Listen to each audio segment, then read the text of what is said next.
جمع سالم کی دو اقسام ہیں، ایک جمع سالم مذکر اور دوسری جمع سالم مؤنث صالح، جس کے معنی ہوتے ہیں نیک کے۔ آپ نے واحد اسم کو کاپی کرنا ہے، کاپی کرنے کے بعد آخری حرف پر پیش لگانی ہے، اور پیش لگانے کے بعد واو اور نون زبر نا کا اضافہ کرنا، تو یہ جمع سالم مذکر تیار ہو گئی۔ صالح سے لفظ بن گیا صالحون، مسلم مسلمون، مؤمن مؤمنون، کافر کافرون، منافق منافقون، مشرک سے مشرکون، فاسق سے فاسقون۔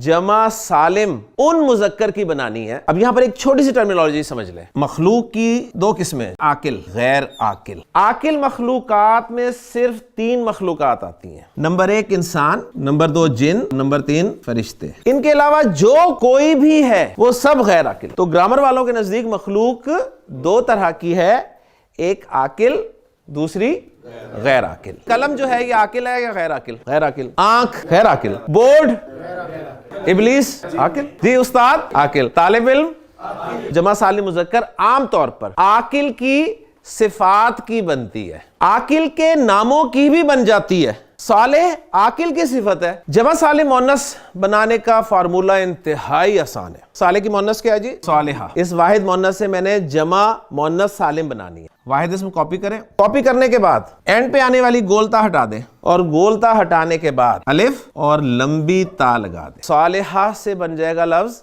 صالحات، مؤمنہ مؤمنات، مسلمہ مسلمات، جنہ مؤنث اسم ہے نا، گولتا ہٹانے کے بعد الف اور لمبی تا لگا دی، جنات، آیہ آیات۔ اس ساؤنڈ کو بھی محفوظ کر لیں اپنے پاس۔ آپ ہر اس اسم کی بنا سکتے ہیں جس اسم کے آخر میں گولتا ہے، اس کی آپ جمع سالم مؤنث بنا سکتے ہیں۔ نمبر 2، اس میں عاقل اور غیر عاقل دونوں کی صفات کی بھی بن سکتی ہے۔ جمع سالم مؤنث عاقل جو مؤنث نام ہے نا ان کی بھی بن سکتی ہے۔ مریم کاپی کیا، اب مریم کے آخر میں گولتا ہے نہیں ہے نا، فاطمہ، اب یہ فاطمہ جو ہے اس کے آخر میں گولتا آ رہی ہے، گولتا ہٹائیں گے الف اور لمبی تا لگا دیں گے تو فاطمات بن گیا۔ لیکن اب مریم سے آپ بنانا چاہتے ہیں جمع، تو مریم کے اینڈ پہ گولتا نہیں ہے، گولتا نہ ہو تو بس الف اور لمبی تا لگا دیں، اور الف سے پہلے کون سی حرکت ہوتی ہے آپ کو پتہ ہے؟ زبر ہوتی ہے ہمیشہ، تو یہ بن گیا جی مریمات۔ 3 حروف ہے جی ہمارے پاس، ایک ہے الف، ایک ہے یا اور ایک ہے واو۔ الف سے پہلے ہمیشہ زبر آئے گی، یا سے پہلے پسندیدہ زیر ہے،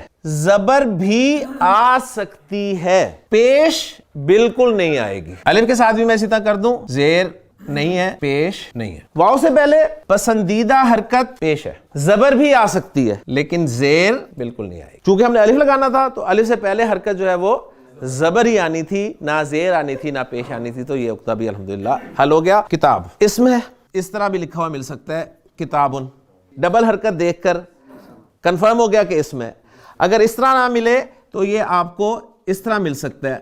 اسم 3 طریقوں سے پہچان لیا، ال کے ذریعے، تنوین کے ذریعے اور نام کے ذریعے کہ یہ چیز کا نام ہے۔ کتاب اسم ہے کہ جمع بنا دیں، یہ ذہن میں رکھتے ہوئے کہ اس کی جمع سالم بنے گی یا مکسر بنے گی۔ سالم نہیں بنے گی کیونکہ یہ غیر عاقل ہے، اور سالم مذکر صرف اس وقت بنتی ہے جب وہ عاقل کا نام ہو یا پھر عاقل کی کوئی صفت ہو، تو یہ دونوں میں سے نہیں ہے، لہٰذا اس کی جمع مکسر بنے گی۔ اور جمع مکسر کے لیے آپ کو اہل زبان کو دیکھنا پڑے گا کہ اہل زبان کتاب کی جمع کیا استعمال کرتے ہیں، تو وہ چونکہ آپ بھی کرتے ہیں ٹھیک، لہٰذا آپ بتا دیں گے اس کی جمع مکسر کتب ہے۔ مسلم لفظ اسم ہے، اگر یہ آپ کے سامنے اس طرح لکھا ہوتا نا آپ فوراً کہتے ہیں یہ اسم ہے، اگر یہ آپ کے سامنے اس طرح لکھا ہوتا تو آپ کہتے ہیں یہ اسم ہے۔ مسلم نام بھی ہو سکتا ہے، کوئی اپنا نام مسلم رکھ لے، اور مسلم صفت بھی ہو سکتا ہے، تو آپ نے یہ پہچانا ہے اس کو نام یا صفت کے طور پہ، ماشاءاللہ۔ مسلم مسلمانی مسلمون، مسلم کی مؤنث مسلمہ، مسلمہ کا مثنی مسلمہ تانی، اور مسلمہ کی جمع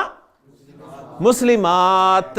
مؤمن مذکر ماشاءاللہ، نام بھی ہو سکتا ہے کسی کا، صفت بھی ہو سکتی ہے۔ جمع کیا بنے گی؟ مؤمنون۔ مومن کی مؤنث کیا بنے گی؟ مؤمنہ۔